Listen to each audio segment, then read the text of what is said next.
Well, welcome back. Can you believe it's July already? And it is time to kick off the July Scrappy Quilt. So if you watched the end of June's video, which was posted beginning of this month, you'll have seen that I forced the spin to hopefully bring back my Sojo, and I selected the do-it-yourself Jelly Roll Race quilt. And so what I had originally planned for that quilt and what it's going to be has had a little bit of a twist to it. So if you are unfamiliar with the Jelly Roll Race, what it is you take a jelly roll, much like this one.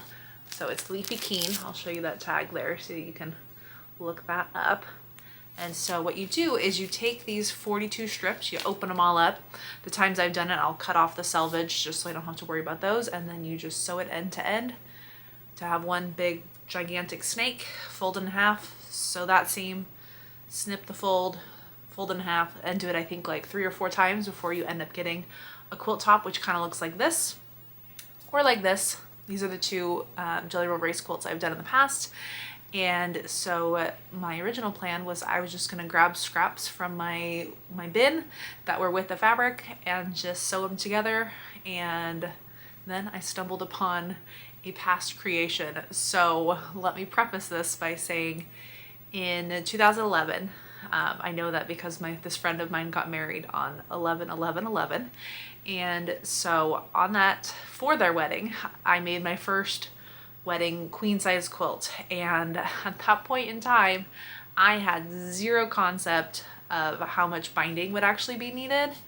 And so when it came to binding the quilt, well, let me show you the quilt. So this is the quilt itself.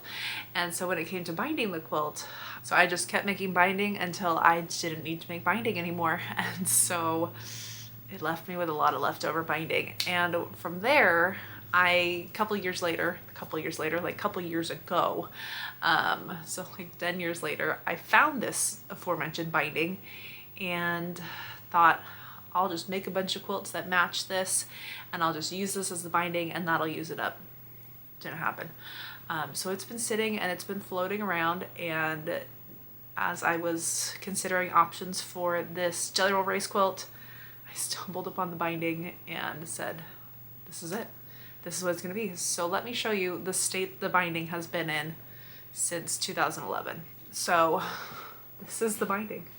And it has been like this, wrapped on this VHS tape, because that made sense to me at the time. So I don't think there is the amount of a full jelly roll lengthwise here.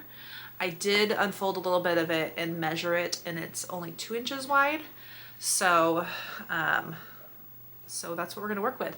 So the first thing I have to do is unwind it off of here and flatten it out, and I can't roll it back on here because I need the other end.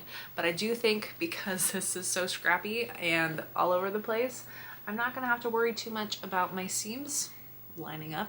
I mean, that's kind of the look, is you kind of want that offset kind of thing. So we're gonna see what happens with this peacock colored, that was the theme of their wedding. So we're gonna see what happens from this and see how big it ends up.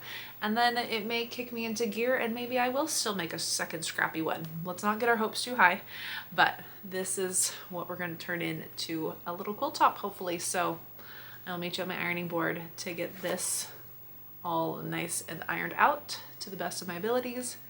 And then we'll start sewing it end to end from there. Let's go.